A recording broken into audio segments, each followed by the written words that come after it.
Yes, the first thing we're talking about, How to Train Your Dragon, The Hidden World. You do know my leg isn't a chew toy, don't you? Is this what you want? Yeah, go get it.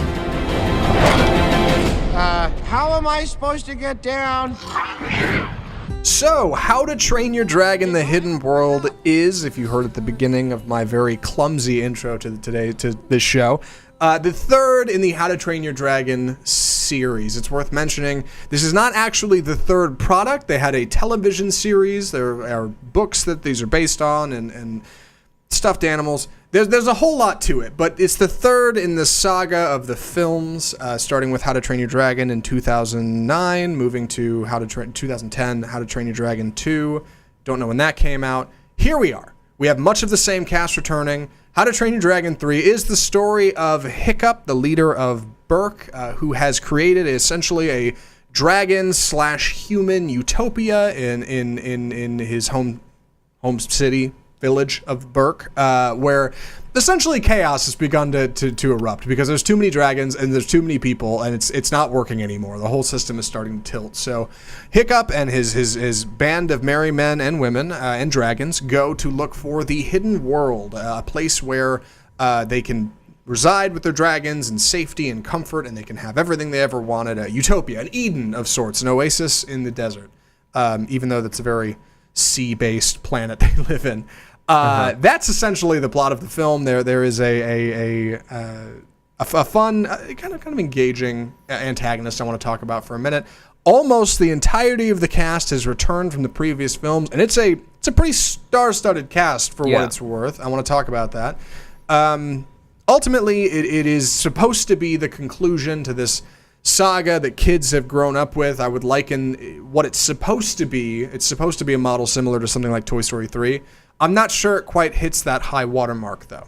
And I want to talk about it. Andy, what did you think of How to Train Your Dragon, The Hidden World? So I really, really enjoyed it. And I'm always skeptical about third films in trilogies. It's hard to finish a series. It's hard to cap it off.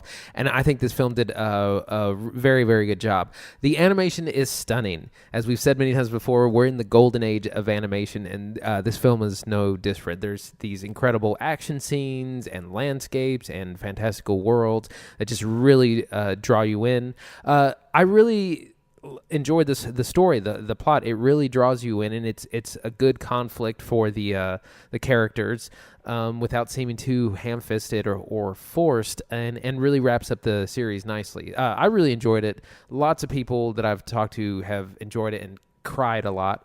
So yeah, it was really good. I really liked it. And there's definitely some things that didn't work for me, but overall, really good. I did not like it. Ooh. So this will be a good conversation. Yeah.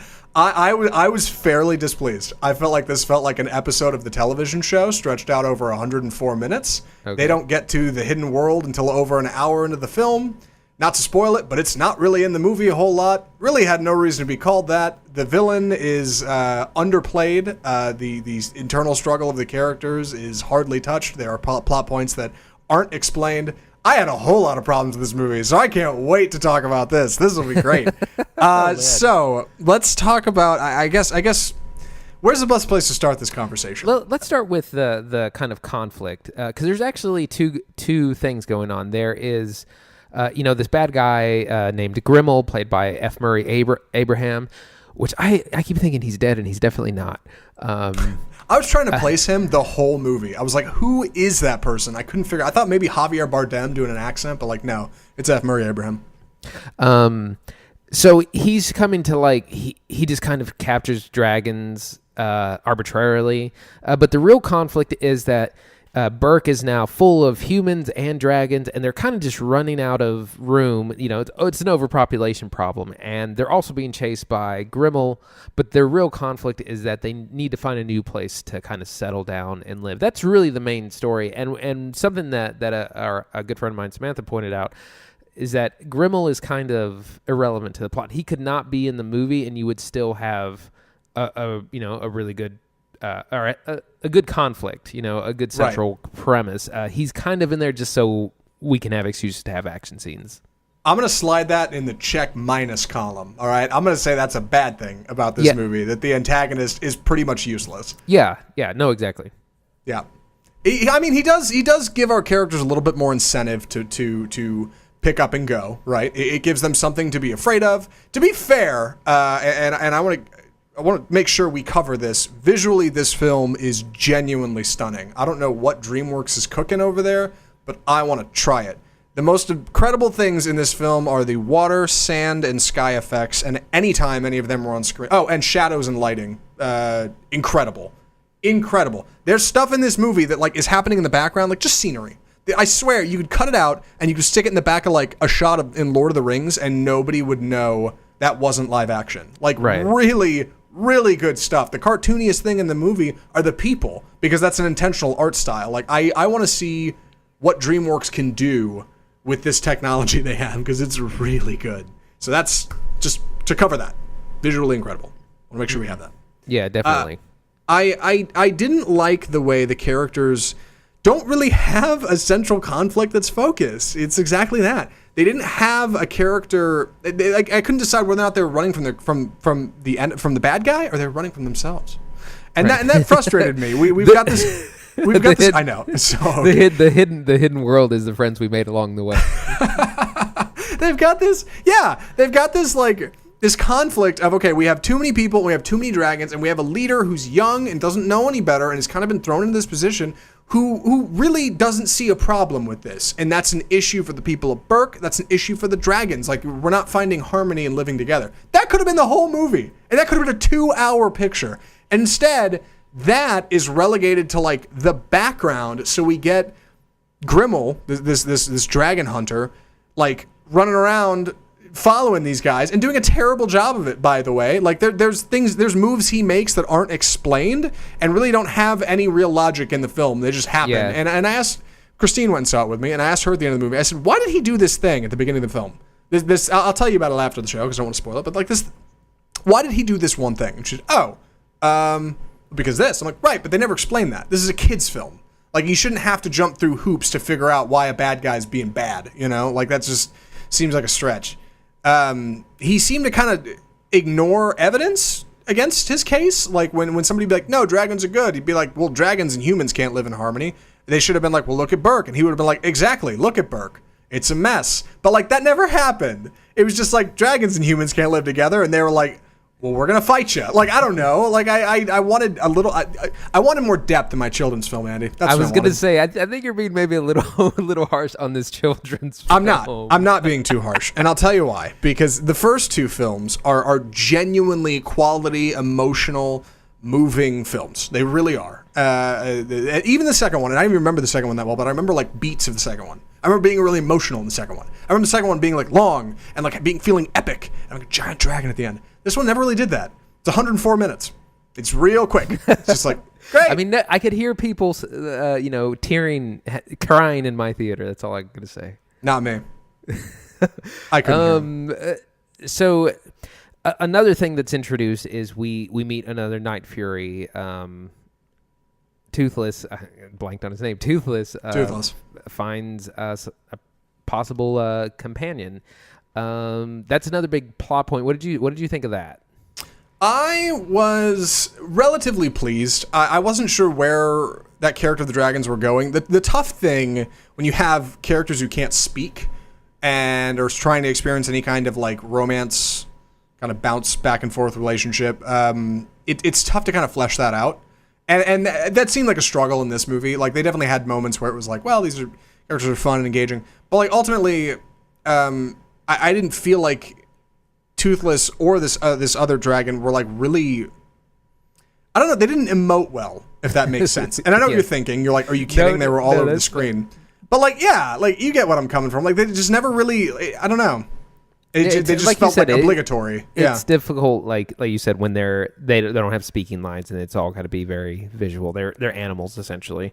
Yeah, and they've got this great back and forth. One is rough and tumble and dark and masculine and has geometric eyes, and the other is white and sleek and has blue eyes, very feminine, and like I couldn't help but think of WALL-E when I was watching this, because WALL-E did that but it did it better. So like that's a bummer to me. And again, it's a kids movie, I know, and that's Pixar like in their prime. I get it, but like there is a way to effectively like communicate between a dragon rider and their dragon, and like between Hiccup and Toothless in this, with the introduction of this Light Fury, like it just felt stinted and weird, and one character, Hiccup, the one that could speak, would apologize for something. And I'm like, why? What are you sorry for? That doesn't make sense, you know. Like, and I'm sitting here jumping through hoops as an adult trying to figure out a kids film, and really struggling. And I know that makes it sound like I didn't get it. It's quite the opposite. I think I got it better than everybody else. I think those kids don't get it. That's the problem. That's what's going on there. I'm sitting here waving my finger at the camera. So I wanted to get back to the cast. So this has a really pretty impressive cast. Jay Baruchel is back as Hiccup. We have America Ferrera, F. Murray Abraham, as we said, as Grimmel, Kate Blanchett, Gerard Butler, Craig Ferguson, Jonah Hill, Kristen Wiig, Kit Harington. Too many people? Not enough people? What do you think of this big cast? I was a little. It's a lot. And this was something that I felt like was a problem in this movie, being shorter, being 104 minutes. It's just too many to cram in. Like I really would have rather it been a more intimate story with fewer characters. I think that would have helped it, because it's so all over the place. And it's not that you can't remember everybody, because I got to the end of the movie and I was like, oh yeah, I can rattle off characters and who they are, but I've also seen 2 of these films. Like if I was going in fresh, I think I would have had a really different experience. And I know this is a sequel and we need to base it on that, but like it does bring up that question, like, is a film still quality if you have to have studied the material before you go in? Right. Was Volka in the second film the mother? Volka? Yeah, she was. Hiccups. Okay, I just could not remember her at all, and I was like, did she just show up? Yeah, that's what I mean. The second one somehow is a little forgettable, but I remember feeling like a sense of accomplishment in the second one. Like the highs and lows felt deeper. Like, to me, the struggle felt harder, like, because in the second one, Hiccup is traveling to find his mom and figure out the world and how he's going to become king of Berk, and his father has thoughts about it. And in this one, he's king and they have to deal with the problem, and then they overcome it because together we can do anything, I guess. Like, I don't know, I wish it had been a little bit more personal, and it wasn't quite there. But great performances all around. Like I said, I was trying to place F. Murray Abraham the whole movie. I was like, who is that guy? And he had great menace to him. Hiccup is very inspiring. The kind of goofy side characters are goofy side characters, just like they should be. What'd you think? I thought I thought Grimmel was Ian McShane the whole time. That's who I thought it was. I thought Javier Bardem. Yeah. No, I like the cast. There are a lot of really good jokes, and some of them are just, if you know who the cast is, there's a little bit of wink and nod to the audience. For instance, a character named Eret is played by Kit Harington, who, of course, is Jon Snow on Game of Thrones, and they make several allusions to his brooding and his, like, the kind of how he's on Game of Thrones. So I appreciated, those kinds of humor, and I could tell right away. I was like, that's Jon Snow. One thing that felt out of place for me was Jonah Hill, and he was in the first 2 films, so it makes sense. But like, it almost felt like I was watching, Jonah Hill from like a decade ago, because that's the performance he's putting on, because that's who he was, and that was like coming off of Superbad Jonah Hill, and that was not like mid-90s and don't worry he won't get far on foot Jonah Hill. So like, that was a weird experience, like listening to him be that character again. I'm sure he enjoyed it for what it's worth. Kristen Wiig plays this character called Rough Nut, who's just like this crazy girl. I kept thinking it was Kate McKinnon. That's a good one. Yeah, she's tough to place. Yeah, I was trying to do that too. I was like, who is that playing Rough Nut? I like the humor. We should talk about that for a second. The writing and the dialogue, I actually enjoyed. I like the way the characters bounced off each other. Grimmel is kind of this no-nonsense villain, and anytime he has to deal with these like kids with the spark in their eye, he's just over it, and I really appreciated that. And he had some good menace to him and good design, good back and forth between characters. I thought the kind of in jokes were fun. I really did feel it was weak when there was no dialogue and they were trying to emote between characters who can't speak, dragons, and like that's where I really got stuck. And this one weird gag about a hobgoblin and a curse that I just never paid off. Like that comes up through the whole movie. I was like, oh, this is gonna go somewhere, and it just doesn't happen. That was kind of a bummer. But what did you think? Like I said, I laughed a lot. There's a lot of good jokes in there, some stuff for the adults, a lot of good visual comedy as well. A little bit of slapstick, Three Stooges kind of things as well. I thought it was really funny. I really enjoyed it. I think we're ready for recommendations. I'm not. I want to know not? Oh, who sorry. you. Yeah, not quite. One more thing. Who do you think this film is made for? If you had to place the audience, is it made for little kids or like teenagers or adults? I mean, what was the? Because I struggled with it because there are parts of this movie that are very serious and other parts that are very childish, and it just felt like I had trouble placing. I was like, who exactly is this marketed to? I think it's marketed to teens and young adults who grew up with the series.